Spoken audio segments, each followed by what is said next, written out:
corruptions and malpractices as a torchbearer of logic, reason, and scientific temper, protecting and strengthening the multicultural and plural outlook of the Indian society, and enriching mother tongues have also been primary concerns of the Dravidian movement. In some senses, this glorious legacy of Dravidian politics mirrors the Renaissance movements that had emerged in various parts of our country. As far as the DMK is concerned, it has been committed to take this heritage forward. Much like it had in Kalaignar Karunanidhi, in Stalin Avargal, the DMK has an able and seasoned leader who has risen from within the ranks of the party and can take it forward, battling the present challenges that our polity and society face. He spent several years as a youth leader before becoming a state-level leader and ultimately taking over the reins of the party. Even as an elected representative, he started right from the grassroots in the Chennai Corporation. Later on, it was after stints as the Minister for Municipal Administration and Rural Development, Deputy Chief Minister, and the Leader of Opposition that he assumed the Chief Ministership of Tamil Nadu. His vast experience in standing with the people at different levels is certainly being reflected in his leadership today, which reminds us of his illustrious father's inimitable style. Stalin Avargal is one among the first in the country who stands up in defense of federalism whenever it comes under attack. When the rights and powers of states are sought to be trampled upon, he stands unflinchingly to secure them.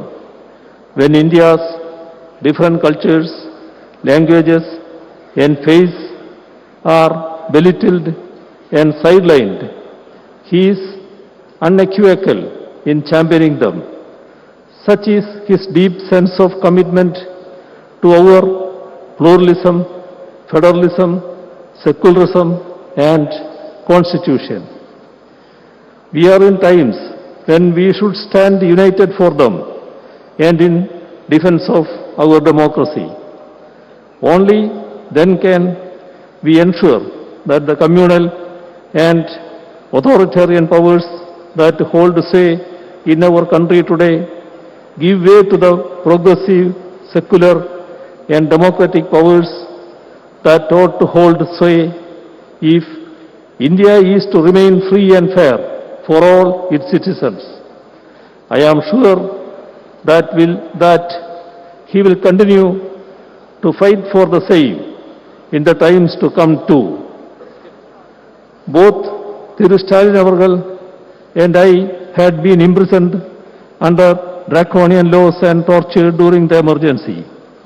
As people who have been deprived of our basic freedoms for standing up against injustices, fighting for the freedom of those who have been oppressed by the system comes naturally to us. This has been reflected in his interventions for the backward communities and students. He has been in the thick of coordinating the fight against those who are misusing the system to divide us and oppress us. And in that joint fight, he has displayed statesmanship by bringing more allies into its fold and accommodating them based on ground realities.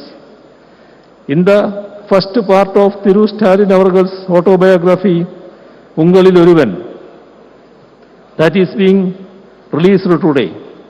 It is a detailed account of the first 23 years of his life, right from his birth to his incarceration during the national emergency.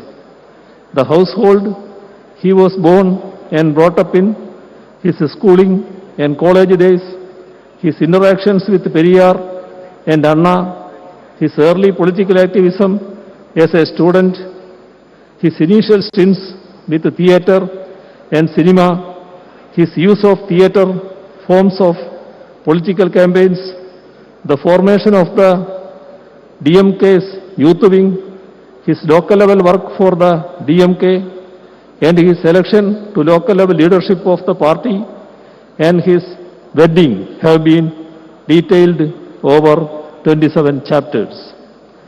Ungalil Oruvan is not simply an account of the personal life of Stalin Avargal. It is a first-hand account of the social and political history of the state of Tamil Nadu. It gives us a glimpse of the literacy and cultural activism that is intertwined with Dravidian politics. It gives us an insider's take on how Dravidian politics made inroads into the youth and students of Tamil Nadu. It offers insights on the idea of self-respect, a cornerstone of the Dravidian movement. It delves into the struggles organized to protect one's mother tongue and freedom as well, with the churnings in India's polity and society during the 1960s and 70s. Let me conclude by reciting the stage the Sikh poet Tiruvallur. Let me remember Tiruvallur, a man with a loving heart belongs to another person. I am quoting Tiruvallur. A man with a loving heart belongs to another person. Love allows him to extend life beyond its limits. If you go through this autobiography, I am sure you will find a great man who has immense concern for his fellow beings. His love, concern and affection towards the people truly get reflected in this book. Without an iota of doubt, I can say that Stalin Avargal belongs not just to him alone, but to the society as a whole. It is against this backdrop that the title of the book, Ungalil Oruvan, becomes meaningful in every sense. As someone who has always tried to read as many books as possible, I can undoubtedly say that I am eagerly waiting for the subsequent parts of Ungalil Oruvan. Part 1 certainly provides a sneak peek into what is to follow. By reading this book, one will be touching the man, Stalin Avargal. I hope that this autobiography, which makes a good read, will be well received by the public. I express my gratitude for inviting me also to be a part of this book release ceremony and convey my best wishes to the author, Brother Stalin. I gather that it is his birthday tomorrow. Let me also extend advance birthday greetings to him. Thank you.